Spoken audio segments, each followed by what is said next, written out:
Hi, my name is Kelly Vess, and today I'm just going to show you how to create a simple speech and language activity on Google Slides. So I'm just going to start with why am I creating this activity today? What I do every week is I create activities based on the theme that the teachers in my school are using. So I work in a preschool, and I work with other teachers, and they have a shared theme in that school, which is really great. The theme this week are 5 senses, and the sound is the Q sound.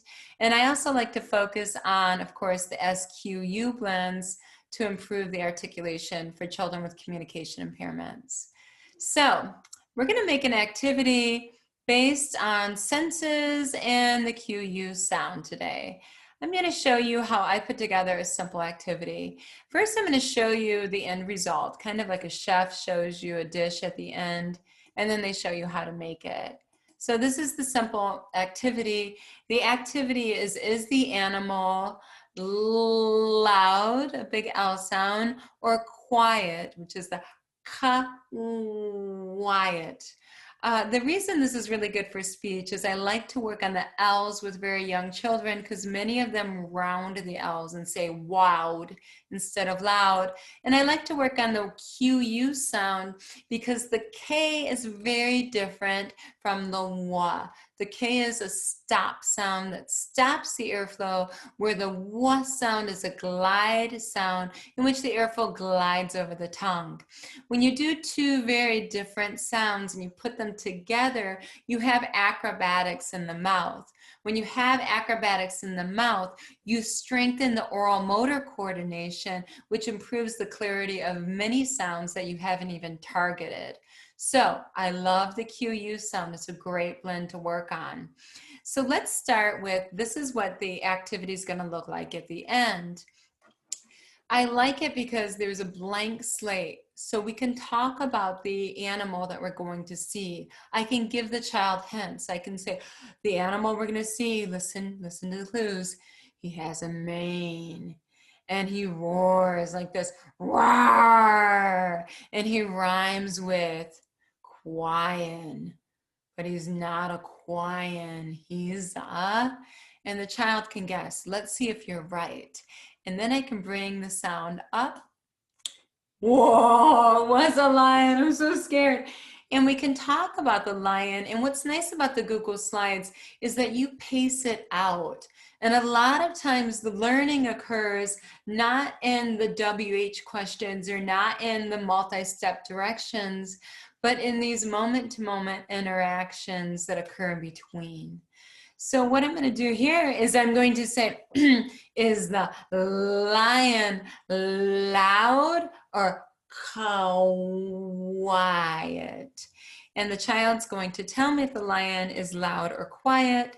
And then I can slide it that way. I can say, oh, let's see if you're right. The lion is loud because he roars really loudly. Roar! Can you roar like a lion? Oh, you're scaring me. I'm so scared. Children with communication impairments love being empowered. They love scaring you. And I think part of the reason for that is because many of them lack power and the simple fact they have a communication impairment. And in our society, communication is power.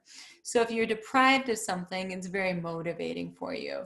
So when children act out animals, they loved it if you're really, really scared. Like if you fall off your chair, your feet fly in the air, the more power to them, the better your intervention is going to be. So this is the final product. So let's create it together. Normally I would do about 8 different animals, but just for illustration purposes, I'll just do 4 with you today. So the activity is going to be called language is the animal loud versus quiet. We're hitting the senses and we're hitting the Q sound. All right, let's first insert a slide in our show. So we're going to go slide, new slide. I'll go ahead and I'll ask the question here. Is the animal I'm not a very good typer. Loud or quiet? And let's go ahead and put that in the center. Okay, let's get rid of a text box because we're going to do a lot of images here. Just delete that. Goodbye. And now I'm going to take that title doesn't need to be so low, the prompt question. And let's get our images in. Now the research indicates that children take more interest in pictures of other children than they do adults. So let's go ahead and find a child picture with loud. Child loud. Okay, that looks like a nice picture. It illustrates loud. So I'm going to double click on that. We'll move that to the left. Loud is to the left. And now let's get a picture that exemplifies quiet. Once again, oops, we're going to take that child, quiet. Oh, there's a good one. Okay. So we're going to want to crop these because we have a lot of extra picture. I'm just going to right click here, crop it, grab those black handlebars, not the blue, which is tricky to do. I just really want to see that quiet sound. I want that to stand out. Not that her pigtails aren't cute and all, but let's just really emphasize on that. Okay, and you too. I love the background, but I really want the mouth to stand out. So yeah, chop, chop. Chop, chop. There we go. I want that to see that loud. I really want that to stand up. Okay, so I'm going to go ahead and move this to the right. Awesome. And let's move this one to the left and make it nice and big. Da, da, da. Roughly about the same size. Okay, there's this thing called good enough, and it's really, really important to master that concept. Perfectionism really does no one any good. Okay, so here we have loud and quiet. Now we always want our words to be as big and bold as possible. So here's our text box. I'm going to take that. I'm going to put it right here.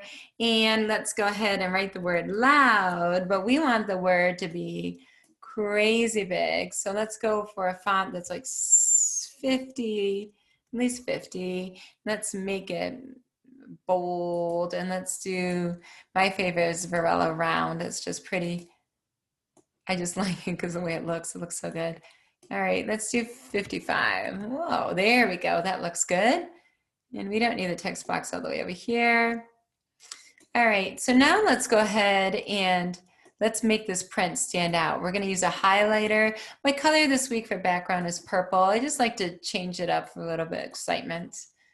Okay, and let's do a white contrasting print.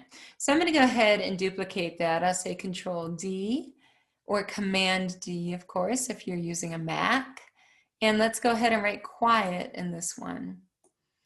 All right. Okay, great. So now we're going to need pictures of animals that are loud and quiet. Usually I would do 8, as I said earlier, but I'm only going to do 4 because I don't want to bore you and for you to have to watch me take 8 pictures of animals down. Now, the neat thing about this, we're going to insert image, search the web. The neat thing is what Google shows us in these search results are from the Creative Commons, which means you can use these for educational purposes. And whether you can use them for selling, I wouldn't feel comfortable doing that myself, but I don't sell this material. So here's a lion roaring. I didn't mean to write lion king. Let's write lion roaring so we can have like one of those big mouths open. Oh, that looks so cool. So let's use this cool shot. And I'm just going to move it to the side because later on, what I'm going to want to do later on is I'm going to want to just show one picture at a time. And the reason I want to show one picture at a time is because a lot of our children have visual distraction issues. So we want them to be able to focus. So I love snakes. Oh, look how beautiful that snake is. So pretty. Oh, look at those colors. Just so majestic. Okay, let's go. Sometimes I look for images that just make me smile. I must admit, I'm like, oh, this is so cool. I don't know. I say I do it for the children. I really want a monkey yelling. So there we go. That's a good yelling monkey. I kind of was hoping to get him like a portrait phase just so I can, but that's okay. Well, this will do. So I can make him nice and big, that's fine. And we'll do one more picture here. Let's crop out all of this excess while we're here and this big monkey. So I'm gonna crop the image and I'm gonna say, hey, we don't need to see all of that landscape behind you, monkey. Let's just see the yelling. Okay, now we're gonna do one more. Let's do another quiet animal. How about we do a giraffe, my favorite animal. Yeah, we can never have enough giraffes. So let's do a giraffe. And let's do them eating, because that's probably when they're loudest, is when they're chomping the trees. Oh, so cute. Okay, I love giraffes. Oh my goodness, I could go forever on this one. I'll just take any picture. Okay, so here we have our giraffe eating. All right, so we have these pictures. Now we only want one to show at a time. So let's start with a lion. It doesn't matter what order we go in. I'm gonna right click, I'm gonna animate. I do want it to fade in because I want a nice blank slate. And what I'm gonna do on the click, so when I click it, I'm in control. I get to control when it pops up. I wanna add animation because I either want it to go to the left if it's loud or to the right if it's quiet. So let's add the animation here of flying out to the left. Left is loud. And I want it to go slowly. I want to make sure both of these are slow. Good, I did. Because I want to be able to use an expanded model when it goes out. I want to use a complex sentence or an expanded sentence for the child because we know they benefit from that. So let's go into our snake here. I'm going to right click and I want to animate the snake too.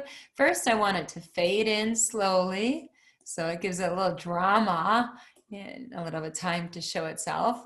And then I want to add the animation, and a snake is quiet. So I'm going to fly that out to the right. And then I'm going to go to my monkey. And the monkey, I'm going to add the animation on. And the monkey, is loud. So, but first I have to fade him in. Sorry.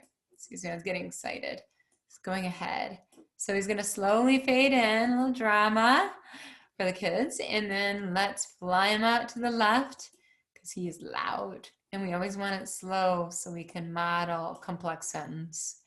And here we go with our giraffe. Oh, I love giraffes. They're so cool. This makes it fun, makes it worth it. Slow. And we're going to add the animation.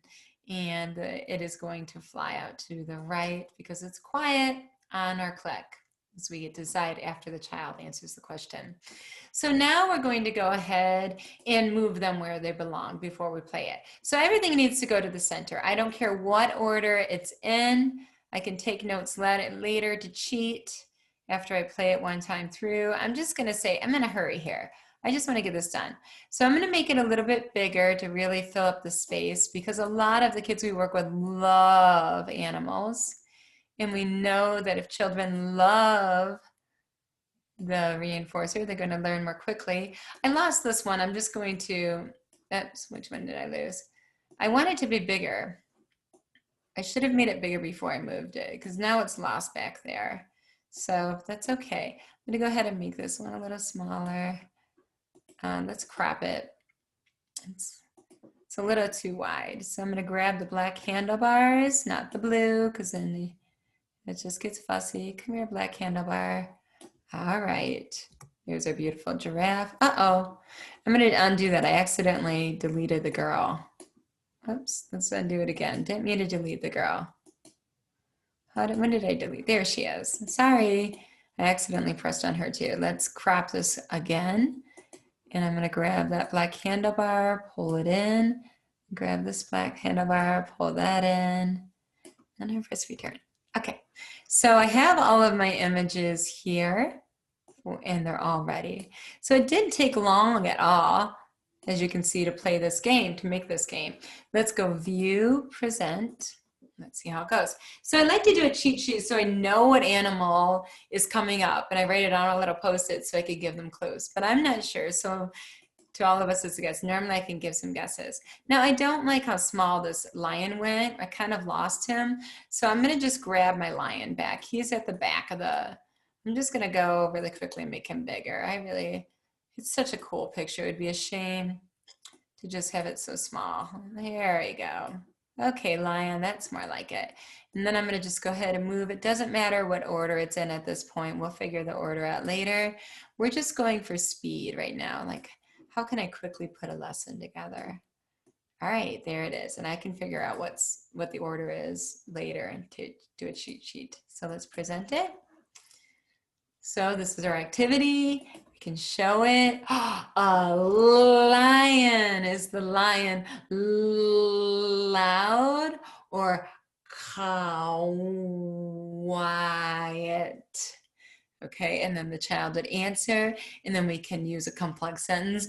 Yes, the lion is loud because he roars like this. Roar! Can you roar like this? And the child roars like this, and you're so scared. Oh no, lion, don't get me. Okay, then we could give some clues if we know what this animal is. We click on the next animal. Ooh, it's and maybe they're working on S-lins, so we can practice the word snake.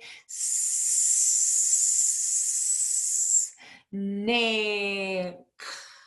You know, and then we can talk about whether it's loud or quiet. The snake is quiet because he slithers like this. Can you be a snake? Oh, you know. So now we're going to go and we press on it when we're ready. I did make the snake slow. I want to slow that up. Was this an accident? Here we have the monkey. It's the same thing. We can ask the monkeys loud or quiet. We can ask the child to act like a monkey. Oh, you know, and have a lot of fun with it. Do our complex sentence. Anything that you're focusing on with the child, you can add into that. And then we have our last animal, my favorite, the giraffe. And we can talk about the giraffe and what a giraffe chomps like. Chomp, chomp, chomp. Can you be tall like a giraffe and make a tall neck? Yes, the giraffe is quiet because he chomps like this. Chomp, chomp, chomp. So that is basically how you create a simple Google slide activity with children. What I like about the Google Slides activities, I'll just close in that, is I'm creating mine right now for the week. And you'll see that I probably already have about 43 pages. What I'm able to do is I'm able to look at a child, and sometimes a child is having a rough day, and I'm able to pick a more engaging activity. If the child's kind of off, like the Five Little Ducks song to start, maybe the child's ready for something very challenging, and I'm able to pick a more challenging activities such as beginning. Does the cue begin with a word or end with a word? Is up for a challenge. So I can always go into, maybe this is a child that, you know, is up for another challenging, wants to work on SQU blends, but I can really read the child moment to moment and see when do we need to move, when do we need to go to something more engaging, higher interest, when can we go to something more challenging. It's kind of like a dance.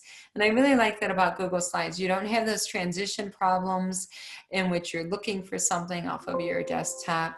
So it's really, really great. Okay, my battery's running low. So I hope that was helpful to you. Please, I'd love to hear your feedback. Please leave feedback on what your tech tips are. We're in this together, and I look forward to growing with you in this journey.